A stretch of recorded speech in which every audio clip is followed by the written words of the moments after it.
तो पहले कह रहे थे भाईचारा है, ठीक है, स्वाद रहना चाहिए देश में। उसके बाद फिर इसकी क्या जरूरत पड़ गई? सही बात। एक चिराग से, एक दीपक से किसी को क्या परेशानी हो सकती है? मोहम्मद गजनबी ने उस मंदिर में गाय कटवाई। तुझे सोना चाहिए था, लेके जाता। तुझे मंदिर बुत परस्त अच्छे नहीं लगते, तोड़ के रखता। तूने गाय क्यों कटवाई? क्योंकि वो दिखाना चाहते थे कि हम सुपीरियर हैं। मंदिर बनाने के लिए 550 साल तक हम कोर्ट में गए, तब एक राम मंदिर बन गया। और राम मंदिर में एक ध्वजा लगा दी तो तमाशा मचा दिया। जिस बाला ठाकरे ने कहा था कि राम मंदिर गिराने में मेरा हाथ नहीं था, पत्रकार ने पूछा कि आपका भी हाथ था? ना ना ना, उन्होंने कहा मेरा पैर था। मुसलमान बार बार कह रहा है कि ला इलाहा इल्लल्लाह मोहम्मद रसूलुल्लाह, अल्लाह के अलावा कोई भी मेरे लिए इबादत के लायक नहीं है। तो क्यों जबरदस्ती कर रहे हो? तुमने मजाक बनवाया, भारत की सरकार ने मजाक बनाया हमारे देश का। ये बोलते ना, बोलो जय श्री राम, ये नारा है आरएसएस का, आरएसएस सनातन का नहीं है। ये देश के बंटवारे करना चाहती है आरएसएस, बट ये अंग्रेजों के साथ थे। हिंदुस्तानियों को अंग्रेज जो लाठियों से मारते थे, उनको मरवाने वाले हमारे हिंदुस्तानी थे, वो आरएसएस के लोग थे। नमस्कार, मैं आकाश कुमार, स्वागत है आपका हमारे चैनल पर। जिस तरीके से तमिलनाडु के अंदर एक विवाद चल रहा है, मद्रास हाई कोर्ट के जो जज हैं उन्होंने एक जजमेंट दिया। उन्होंने कहा कि जिस तरीके से ज्योति जल रही है तमिलनाडु के एक पहाड़ में जो धार्मिक स्थल है, वो ज्योत ऐसी बरकरार रहनी चाहिए। लेकिन विवाद अब यहाँ पर इसलिए उठ चुका है कि वहाँ उस धार्मिक स्थल पर एक मज़ार भी है। लेकिन आप सोचोगे मज़ार अभी क्या, ऐसा तो नहीं कि बीजेपी के आने के बाद से ये नहीं, ये मज़ार बहुत पुरानी है। जब देश आज़ाद भी नहीं हुआ था तो 1920 में जो मुस्लिम पक्ष है उन्होंने कहा था कि हमें कोई भी दिक्कत नहीं है इन सब चीज़ों से, ये धार्मिक स्थलों से। 1930 में भी 10 साल बाद भी मुस्लिम समुदाय ने कहा था कोर्ट में कि हमें कोई दिक्कत है ही नहीं। लेकिन अब 2025 चल रहा है और दिक्कत हो रही है। दिक्कत किससे हो रही है समझना तो ये भी है, लेकिन हमें जो बड़ा बड़ा दिख रहा है और जो जनता को दिख रहा है वो पार्लियामेंट में नेताओं का दिख रहा है। 106 सांसद लगभग महाअभियोग लेकर आए हैं उस जज को हटाने के लिए, क्योंकि उस जज ने जजमेंट ये दिया कि ये सब न्यूट्रल रहे। उन्होंने मुस्लिम समुदाय के पक्ष में नहीं दिया। नमस्कार सर, नाम क्या होगा आपका? मेरा नाम सुनील कुमार है जी। सर आपका नाम क्या होगा? आपका नाम क्या होगा? चंद्रशेखर मेरा नाम। क्या कहना चाहोगे सर, जिस तरीके से महाअभियोग लेकर आया है संसद भवन में, जो ये विपक्ष लेकर आया है, इसको लेकर क्या कहना चाहोगे? मतलब ये सनातन के विरोध में हमेशा विपक्ष क्यों होता है? 120 सांसद महाभियोग लाने के लिए हैं वहाँ पे। तो पहले कह रहे थे भाईचारा है, ठीक है, स्वाद रहना चाहिए देश में। उसके बाद फिर इसकी क्या जरूरत पड़ गई? सही बात। एक चिराग से, एक दीपक से किसी को क्या परेशानी हो सकती है? सबसे बड़ा क्वेश्चन तो ये है ना सर।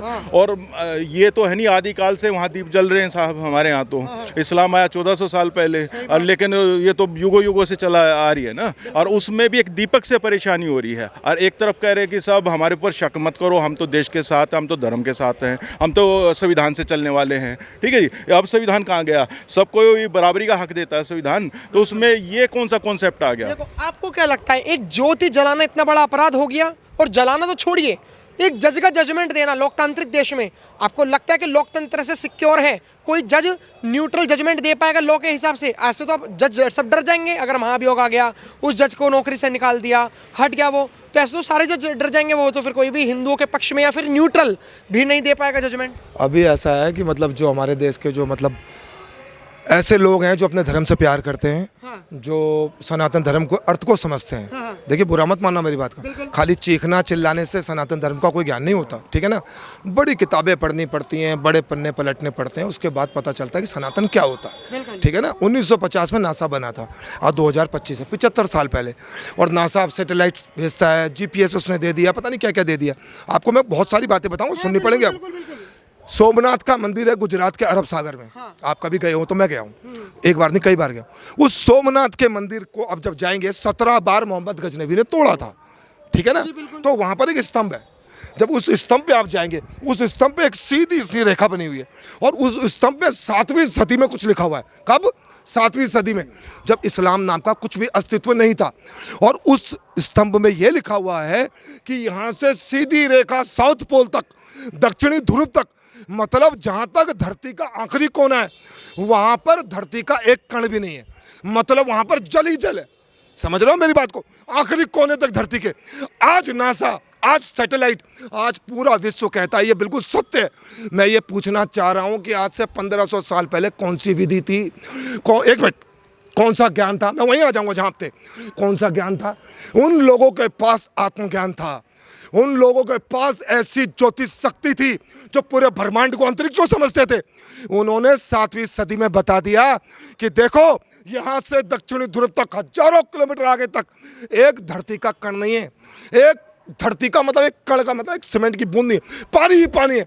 और आज रुकिए, मैं बताऊंगा आपको, पूरी दुनिया, पूरा संसार इस थ्योरी को मानता है। उस सोमनाथ का मंदिर कहां पर है? गुजरात के अरब सागर में।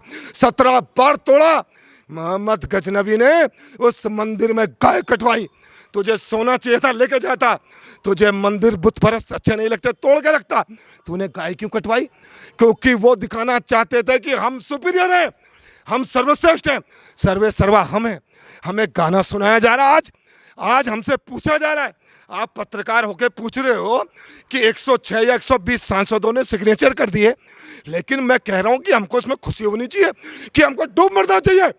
100 करोड़ का, एक मिनट, 100 करोड़ के भारत के देश में मेरे मंदिर में 1500 साल पुराना मदुरई का मंदिर, इंद्र देवता और देवसेना का मंदिर, इंद्र देवता की पुत्री का मंदिर, जहां पर साल में एक बार वहां पर दीप प्रज्वलित करने के लिए बोल दिया कोर्ट ने, और तुम कह रहे हो कि ये बहुत बड़ा पाप हो गया। अबे भाई, मैं कहता हूं कि यूरोप की कंट्री, यूएसए, ब्रिटेन, यहां पर कौन सा ऐसा केस सुना आपने कि जहां पर ये अपनी चर्च बनाने के लिए खटखटा रहे हो, हमें चर्च बनानी है। पाकिस्तान का कोई तुमने 79 सालों में एक केस सुना कि इन्होंने कहा हो कि हमें मस्जिद बनानी है? नहीं ना। ये आप तारीफ करते रहोगे और करते रहना, लेकिन मैं सवाल पूछता रहूंगा जब तक मुझे मार दे दिया जाएगा। BR अम्बेडकर के कॉन्स्टिट्यूशन की पूजा करते हो, तारीफ करते हो बार बार, तो मैं उनसे सवाल करना चाहता हूं, 100 करोड़ के हिंदुओं के देश में जो हिंदू बहुसंख्यक है, आज से नहीं जन्मों से, तो वहां पर तुमको हर जगह मंदिर बनाने के लिए नहीं, एक मिनट, मंदिर बनाने की बात कही है, यहाँ पर तो दिक्कत ही आ गई ना सर कि जोत जलाना, मैं वही अपीसमेंट वाली राजनीति। 2 मिनट मुझे सुन लो बस। मंदिर बनाने के लिए 550 साल तक हम कोर्ट में गए, तब एक राम मंदिर बन गया, और राम मंदिर में एक ध्वजा लगा दी तो तमाशा मचा दिया। अरफा खानम, फलाना खानम, है ना, रवीश वर्मा, सबका नाम लूंगा। और सुनो, अता पता, आधार कार्ड सब लिख लेना, कोई एडिट करने की जरूरत नहीं है। मैं जाऊंगा जेल, ठीक है ना। आई एम एडवोकेट ऑल्सो, मुझे सारे कानून पता, कानून मैं सिखाऊंगा। और मुझे बताया जा रहा है कि वहाँ एक दिन दिया जलाने दिया। मैं घुमा फिरा के आपको ये बता रहा हूँ कि ये कैसे दिन हमको देखने पड़ रहे हैं कि पत्रकार हमसे पूछ रहे हैं कि भाई साहब 106 लोगों ने सिग्नेचर कर दिए, वहाँ दिया जल गया। ये भाई साहब, ये गहरी चाल है उनकी। हम कितना भी चिल्ला ले, जीत वो रहे हैं। सोच के देखो कि जिस बाला ठाकरे ने कहा था कि राम मंदिर गिराने में मेरा हाथ नहीं था, पत्रकार ने पूछा कि आपका भी हाथ था? ना ना ना, उन्होंने कहा मेरा पैर था। हेलो, मेरा पैर था। उसका बेटा उद्धव ठाकरे वहां सिग्नेचर कर रहा है। कहां पर? जहां पर उस जज ने एक फैसला सुना दिया। 44 जज, उनका भी नाम लो, उनका नाम भी याद करके आना, कल लिस्ट में लिख के लाना, जिन्होंने जज को सपोर्ट किया है। हाँ, ठीक है ना। आपको मैं बार बार बता रहा हूं कि जब भी कोई भारत की अंतर आत्मा में चोट करेगा, वो बुद्धिजीवी हो जाएगा, वो इंटेलेक्चुअल हो जाएगा। रवीश कुमार कहता है कि बिहार के चुनाव में 18 टी-शर्ट रोज बदलता था लालू प्रसाद का बेटा, तो वो बुद्धिजीवी हो गया।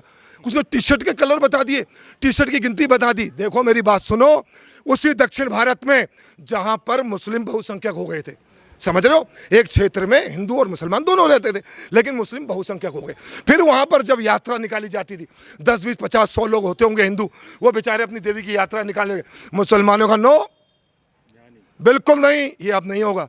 तो उन्होंने कहा यार हम तो हजारों सालों से लेके जा रहे हैं। उन्होंने कहा लेके जाते थे तब तुम्हारी गिनती इतनी थी, अब तो हमारी गिनती है भाई। अब ये कोर्ट में फैसला चला गया।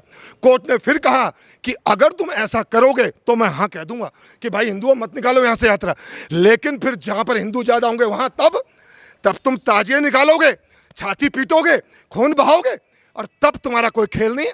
हिंदुओं को हिंदुओं से भिड़ाने की कहानी आज की नहीं है, मैं बार बार कह रहा हूँ आपसे। सुन रहे हो ये गाना जो सुन रहे हो ना आप, वंदे मातरम वंदे मातरम, अब सुनाता हूँ कहानी, सुनो। वंदे मातरम आप कहते हो कि मुसलमान क्यों नहीं गाएगा, मैं आपको कोरे कागज में लिख के देता हूँ कि मुसलमान कभी नहीं गाएगा, बिल्कुल नहीं गाएगा, और गाना भी नहीं चाहिए। सुन लो, हाँ क्यों गाना भी नहीं चाहिए? बिल्कुल नहीं गाना चाहिए, बिल्कुल नहीं। क्यों? आप मेरी बात सुनो, मैं तुम्हारी माँ को कहूँ मेरी माँ है, मेरी माँ है, और मन से बोलूँ मुझे क्या लेने से, ऐसी माँ को माँ कहने की जरूरत नहीं। सुनो, मुसलमान बार बार कह रहा है कि ला इलाहा इल्लल्लाह मोहम्मद रसूलुल्लाह, अल्लाह के अलावा कोई भी मेरे लिए इबादत के लायक नहीं है। तो क्यों जबरदस्ती कर रहे हो? तुमने मजाक बनवाया, भारत की सरकार ने मजाक बनाया हमारे देश का। सिनेमा हॉल में लोग साले गंदी गंदी हरकतें करते हैं, वहां पर तुमने राष्ट्रगान चला दिया, ठीक है ना। जब राष्ट्रगान चलाया तो वहां पर भाई हिंदू तो मजबूरी में, हिंदू बेचारा तो टॉलरेंस के पीछे भागता है, हिंदू खड़ा हो गया, जन गण मन अधिनायक जय हो।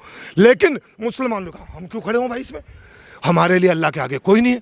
मजबूर होकर सरकार को इसकी अनिवार्यता खत्म करनी पड़ी। ये सुनने में बड़ा आसान लग सकता है कि यार चलो एक मिनट, एक नहीं, आपने जैसे बात बोली है, मैं अब रोकूंगा क्योंकि आपने गलत बात बोल दी। आपने कहा कि अगर ऐसे मुसलमान जो है वो अल्लाह के अलावा किसी को नहीं मानता, तो सोफिया कुरैशी ने जिस तरीके से अभी ऑपरेशन सिंदूर आपने देखा, तो उसमें प्रवक्ता के रूप में आई और उन्होंने मीडिया को संभाला। वो तो तब भी भारत माता की जय बोल के गई, वो तो वंदे मातरम बोल के गई। तो ऐसा तो नहीं है, हम जब सर्वे करते हैं, हम जब लोगों से पूछते हैं, हिंदू हो, मुस्लिम हो, सिख हो, ईसाई हो, सभी वंदे मातरम बोलते हैं बस। लेकिन कुछ चंद लोग हैं जो नहीं बोलते, उसमें मुस्लिम भी बोलते हैं वंदे मातरम, और कुछ अगर 100 में से अगर मैं परसेंटेज का बताऊं तो 100 में से 60% मुस्लिम बोलते हैं वंदे मातरम, 40 नहीं बोलते। तो आप ऐसे कैसे जज कर सकते हो कि यहाँ नहीं बजना चाहिए, वंदे मातरम नहीं बोलना चाहिए? आपको लगता है कि सर वंदे मातरम सबको बोलना चाहिए, नहीं बोलना चाहिए? बिल्कुल बोलना चाहिए। अगर आप सनातनी हो, आप किसी मुसलमान को बोलोगे कि वंदे भारत बोल, वो बोलेगा। अगर आप आरएसएस के हो तो वो नहीं बोलेगा। आरएसएस? बिल्कुल। अगर आरएसएस के हो तो नहीं बोलेगा। ऐसा क्यों? बिल्कुल नहीं बोलेगा वो, मैं भी नहीं बोलूँगा। अगर मैं सरदार हूँ, आई लव बहुत बढ़िया सनातनी, we are all brother sisters, ठीक है। I respect for everyone. But जबरदस्ती अगर आप किसी को बोलते हो कुछ भी बोलो तो वो नहीं बोलेगा। मेरा यही सवाल है आपसे, आपके आंसर में से क्वेश्चन निकला है कि आरएसएस का व्यक्ति क्यों वंदे मातरम नहीं बोलेगा? मेरे को बस ये चीज जाननी है। नहीं बोलेगा, जबरदस्त नहीं। ये कोई नेशनल पार्टी नहीं है, भारत की पार्टी नहीं है। We are all Indian. RSS Vande Mataram क्यों नहीं बोलेगा? वो है ही नहीं है, हिंदुस्तान का है नहीं है। आरएसएस हिंदुस्तान का नहीं है। 1925 में तो हेडगेवार जी नहीं हिंदुस्तान की ब्रिटिशर से लड़ने के आरएसएस हिंदुस्तान का नहीं है। हिंदुस्तानी जबरदस्ती ये अपना लोगों के ऊपर थोप रहे हैं। कितने जो शंकराचार्य हैं, ठीक है, वो बोलते हैं कि हम बोलेंगे, मुसलमान भी बोलेंगे, एवरी मुसलमान से राधे राधे। बट ये जो ये बोलते हैं ना, बोलो जय श्री राम, ये नारा है आरएसएस का, आरएसएस सनातन का नहीं है ये, ठीक है ना। जय श्री राम, जय श्री राम सनातन का नहीं है, ये आरएसएस का है, ठीक है ना। जैसे आपने सर कहा कि आपने कहा जय श्री राम आरएसएस का है, सनातन का नहीं है। श्री का पर्यायवाची मतलब मैं आप तो काफ़ी उम्र में बड़े हैं, लेकिन अगर मैं उम्र की बात नहीं करूँ, अब मैं पत्रकार हूँ क्योंकि मेरे हाथ में माइक है। श्री का मतलब पर्यायवाची में लक्ष्मी होता है, श्री का मतलब देवी होता है, श्री का मतलब महिला से रिलेट होता है। तो जय श्री नारायण मतलब नारायण भगवान जी के लिए भी जय श्री लगाया जाता है। तो श्री का मतलब तो महिला के लिए होता है। तो जय श्री राम मतलब श्री सीता माता का कोऑर्डिनेट करके बोला गया है। जय श्री राम मतलब जय सीताराम, जय सिया राम, वही श्री है, पर्यायवाची शब्द। मैं वही आपको बोल रहा हूँ, अगर आप सनातनी हैं, आप किसी भी मुसलमान को जाके बोलेंगे कि भाई जय श्री राम बोल, वो बोलेगा। अगर आप सनातनी हो। सर कहाँ बोले? अभी चलते हैं, आपका चैलेंज जामा मस्जिद चलेंगे अभी? नहीं, ये आरएसएस की तो बात ही नहीं सर। आरएसएस से आपको इतनी प्रॉब्लम क्या है ये तो बताओ, उसका कोई विचार भी तो होगा। या आपने कह दिया कि वो खराब है तो खराब आपके कहने से मान लें? नहीं, कैसे आप पूछो सर से, खराब कैसे है सर ये बताओ। हाँ जी, किस वजह से खराब है? ये देश के बंटवारे करना चाहती है आरएसएस। देश के बंटवारे बिल्कुल होएगा बंटवारा। चलिए कि सर 1947 में बंटवारा हुआ। 1947 के बंटवारे में आरएसएस में जैसे हेडगेवार जी थे, तमाम अलग अलग नए नए नेता बने, मतलब सर संचालक बने, तो उन्होंने कभी भी भारत के बंटवारे की बात नहीं कही।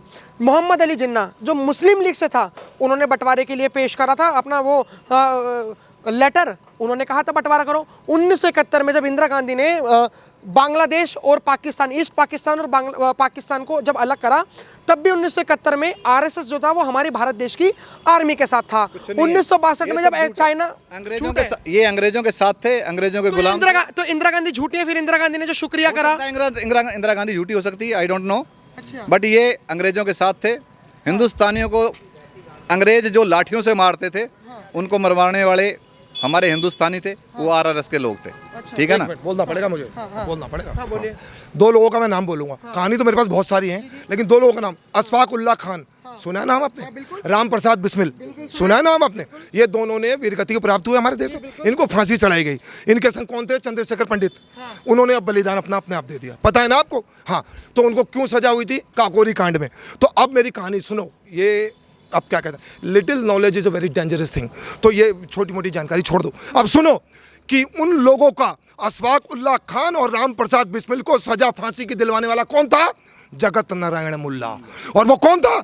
वो कांग्रेस का स्वागत समिति का अध्यक्ष था और उसके बाद लखनऊ का वाइस चांसलर बनाया गया।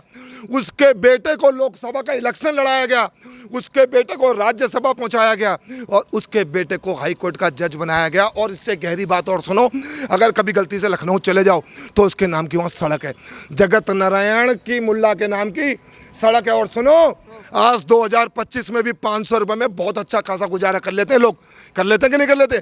एक दिन के 500 रुपये मिलते थे, एक दिन के 500 रुपये। लेकिन मैं हमारा जो मुद्दा था वो यही था। ख्याल फिर जो सरदार जी, हाँ जो सरदार जी आए थे वो आरएसएस पे लेके गए थे, लेकिन जो नॉर्मल हमारी जो बातचीत हुई थी उसमें आप क्या राय रखते हैं कमेंट में जरूर बताएं। देखते रहे बीजेपी का जब। धन्यवाद, जय हिंद।